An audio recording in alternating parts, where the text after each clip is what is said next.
जी अब हम करते हैं इसकी रीडिंग द लकी लीफ की।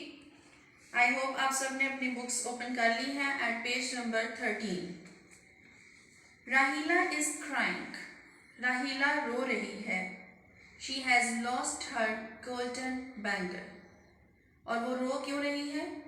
क्योंकि उसकी सुनहरे रंग की चूड़ी गुम हो गई है। डोंट क्राई राहीला सेज मम। ममा अब राहीला से कह रही हैं कि राहीला बेटा रो मत, गो एंड प्ले, जाओ और जाके खेलो। मामा तो ऐसे ही प्यार से मना करती है ना कि बच्चों को दुख ना हो, तकलीफ ना हो। राहीला गोes आउटसाइड। राहीला बेचारी चली जाती है बाहर, अपनी मम्मा की बात मान लेती है। She seats under the wood apple tree. और एक दरख्त के नीचे बैठ जाती है जिस पर क्या लगा हुआ है? Wood apple. और मैंने आपको समझाया था वुड एप्पल क्या होता है। फ्रूट है ये, और ये इंडिया में पाया जाता है, जिसकी आउटर स्किन बहुत हार्ड होती है और इनर वन बहुत सॉफ्ट होता है, जो ईटेबल मटेरियल होता है। ठीक है। It is next to the wall. ये दीवार से थोड़ा आगे है। Rahila counts the leaves on the tree. अब राहीला उदास है, आपको मालूम है उसकी सुनहरे रंग की चूड़ी गुम हो गई है, बैंगल उसकी खो गई है। तो उदासी में उसने क्या किया है? उस दरख्त के पत्ते गिनना शुरू कर दिए हैं जिस दरख्त पर वुड एप्पल लगे हुए हैं। 1 2 3 4 5 काउंटिंग कर लिया वो। 1 leaf is falling from the tree. इतने में जबकि वो काउंट कर रही है तो एक पत्ता दरख्त से टूटकर नीचे गिरता है। The wind blows. हवा तेज चल रही है। It carries the leaf up into the air.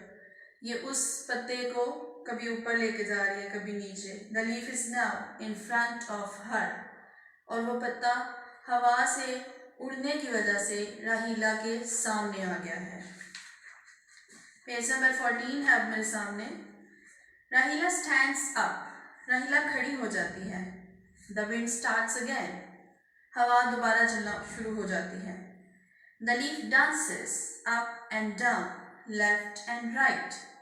पत्ता उस हवा से कभी ऊपर, कभी नीचे, कभी आगे, कभी पीछे, कभी दाएं, कभी बाएं जाता है। It turns and turns.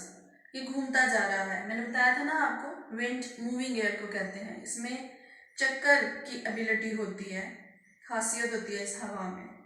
It spins like a top. ये बिल्कुल इसी तरह से गोल गोल घूम रहा है जैसे कि एक लट्टू होता है। What fun, says Rahila. I'm sorry I missed a line. It climbs high above the roof. ये ऊपर चला जाता है। Now Rahila is saying, what fun, says Rahila. कितना मजा आ रहा है। Rahila runs after the leaf. राहीला उस पत्ते के पीछे पीछे भाग रही है। It moves in front of her and behind her. ये इसके सामने भी जाता है, पीछे की तरफ भी जा रहा है हवा की वजह से। Soon the leaf falls into a hole. और जल्द ही क्या होता है कि वो पत्ता एक सुराख में गिर जाता है, एक गड्ढे में गिर जाता है। It is at the side of a rose bush. और उसके पास गुलाब के काफी पौधे लगे हुए हैं। राहीला picks up the leaf. राहीला पत्ता उठाती है। She finds her golden bangle under it.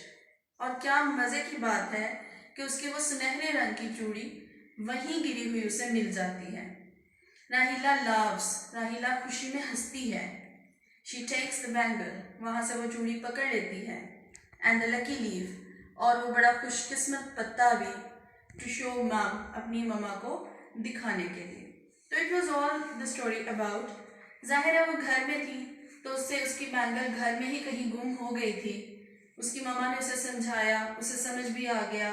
फिर वो बाहर आकर मसरूफ़ हो गई। कुदरत के नज़ारों ने उसे काफ़ी एंटरटेन किया, काफ़ी उसको इंजॉयमेंट मिली, और उसी इंजॉयमेंट में ही उसको लकी लीफ के साथ साथ उसकी बैंगल भी मिल गई। उसने लीफ को इसीलिए लकी कहा क्योंकि उस लीफ की वजह से उसको उसकी बैंगल मिल गई थी। अब इसके आगे आ जाती है कॉम्प्रीहेंशन। कॉम्प्रीहेंशन का मतलब होता है कि how much your understanding about the lesson. ये कॉम्प्रीहेंशन असल में आपको ये बताता है कि आपने लेसन को किस हद तक समझ लिया है। इसमें सबसे पहली असाइनमेंट है वो है आंसर द फॉलोइंग क्वेश्चंस। पहला सवाल है व्हाट डज राहीला लूज।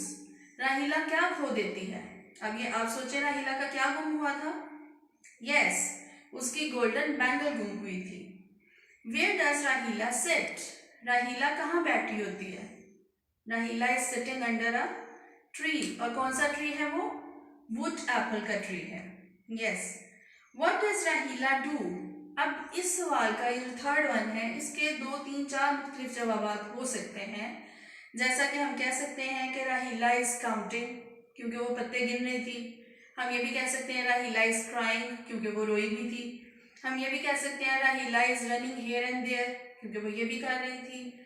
हम ये भी कह सकते हैं कि Rahila picks up the leaf and the golden bangle to show it to the mum and all that. ठीक है, तो इसका कोई एक भी आंसर आप दे देंगे तो that would be taken as correct. Where does the leaf fly. Leaf कहाँ कहाँ फ्लाई कर रहा था। Leaf was flying here and there, left and right, up and down, in front of Raheela, at the back side of Raheela, वगैरह वगैरह। ठीक है। Where does the leaf fall. Leaf गिरता कहाँ है, in front of Raheela. And why does Raheela laugh. क्यों हंसती है वो, to see her golden bangle.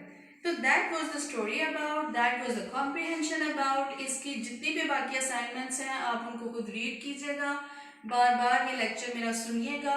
फिर भी अगर कोई प्रॉब्लम आपको रह जाता है तो आप मुझे इसका फीडबैक दे सकते हैं। इंशाल्लाह I try to make it clear. ठीक है, अल्लाह हाफिज।